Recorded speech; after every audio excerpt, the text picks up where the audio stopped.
I'm Nicole Griffin, and I took part in the programming, UI, and 2D art of Atomic James. Hi, I'm Wei Xiang, and I took part in the animation and modeling of the Atomic James. Hello, this is Roni Coley, and I took part in the modeling and the environmental design of Atomic James.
Okay.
For the programming, I did the elevator movement, the character movement, including how the character auto run and how the character slide, and some for the modeling, I do the cars, drones, street lamps, checkpoints. Also, I put together James. I model the body of James, and I did the rigging for the entire character, and I changed the animation to make the sliding fit into the character.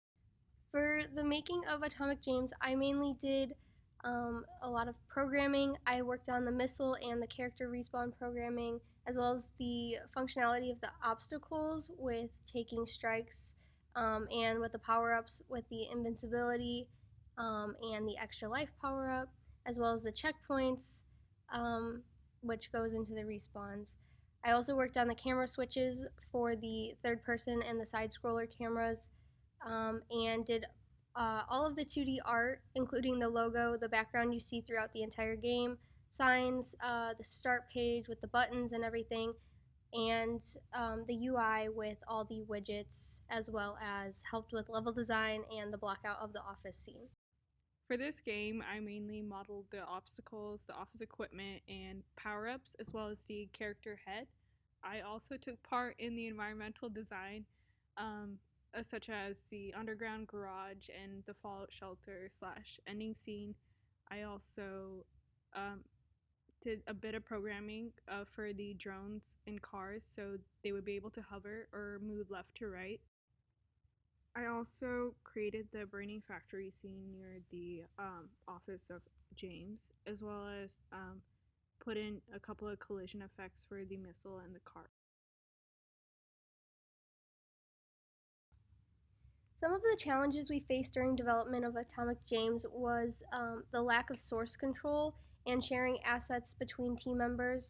We also had an issue with level design and placing obstacles and power ups in a way that the game would be difficult but not too difficult for the player. There were also a few problems with the hover programming because I've actually never dealt with the vector lines or anything in the timeline. And also, we had to rein it in and have like a reality check on what we could actually accomplish versus what we wanted to accomplish because of the deadline. Some challenges are really stupid. For example, when I first tried to import the models, um, I didn't set the assets properly, and models just fly away. And but some challenges are really difficult to fix with. For example, when I try to do the animation, I try to fit the animation to the character, and it's just really hard. I took 10 hours to learn to how to fix that. Even though we did have some challenges during the making of Atomic James, we actually made a game. And we followed through with adding all of the functionality from the beginning brainstorming document that we created um, 3 months ago. We managed to include a lot of features within the game. For example, the power ups, the two different paths, the camera switching, and also the changes in the auto running speed depending on which checkpoint it is. And we create James. We create this character from scratch. Then we made his head, and we design his body, and we get the rigging, and finally we add animation on it. And it's such an achievement.